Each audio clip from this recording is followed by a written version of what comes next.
Welcome back. Gorakhpur ખાતે વડાપ્રધાન નરેન્દ્ર મોદી સભાને સંબોધિત કરી રહ્યા છે। अनेक नए क्षेत्रों में हम किसान को आगे ले जा रहे हैं। इसके अलावा पशुपालन और मछली पालन के लिए तो हमारे प्रयास निरंतर जारी है। भाइयों और बहनों, खेती हो या दूसरे व्यवसाय, इन सभी को विस्तार देने के लिए बैंकों से ऋण की सुविधा को भी बहुत आसान बनाया गया है। इसी का परिणाम है कि पिछले वर्ष 11 लाख करोड़ रुपए से अधिक का कृषि ऋण किसानों को दिया गया। साथियों, किसान भाइयों और बहनों को कर्ज मिलने में आसानी रहे, इसके लिए हमने एक और बड़ा फैसला लिया है। बहुत बड़ा फैसला लिया है। पहले किसान क्रेडिट कार्ड के माध्यम से सिर्फ 1 लाख रुपए तक का ऋण बिना गारंटी लिया जा सकता था। अब इसकी सीमा बढ़ा दी गई है। अब मेरे किसान भाई किसान क्रेडिट कार्ड के जरिए सिर्फ 1 लाख नहीं, 1,60,000 रुपया तक का कर्ज बिना गारंटी ले पाएंगे।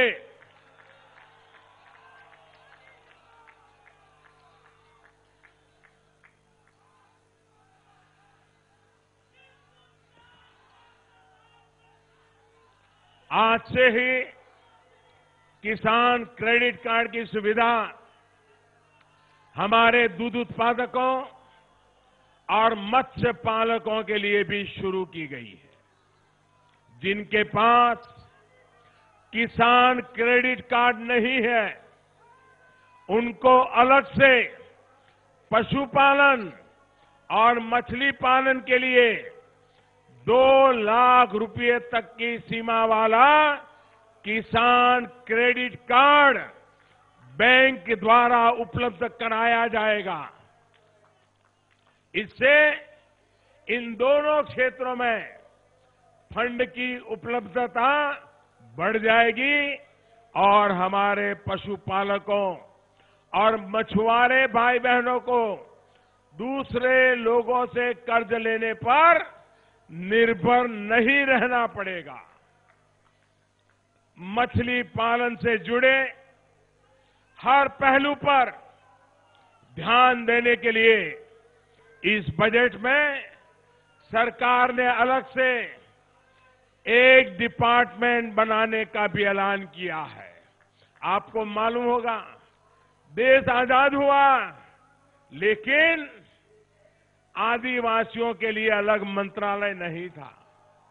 ये अटल बिहारी वाजपेयी, उन्होंने आदिवासियों के लिए अलग मंत्रालय बनाया था। देश आजाद होने के बाद नॉर्थ ईस्ट के विकास के लिए कोई मंत्रालय नहीं था। ये अटल बिहारी वाजपेयी जी थे जिन्होंने नॉर्थ ईस्ट के विकास के लिए अलग मंत्रालय बनाया था। और अब फिर एक बार भाजपा की सरकार आई है कि देश में समुद्री तट पर, नदी के तट पर हमारे जो माछीमार भाई बहन रहते हैं, उनके विकास के लिए, उनकी भलाई के लिए, माछीमार के क्षेत्र से जुड़े लोगों के लिए अलग मंत्रालय बनाने का हमने फैसला किया है, ताकि उनके विकास पर विशेष ध्यान दिया जाए। साथियों, इसके साथ ही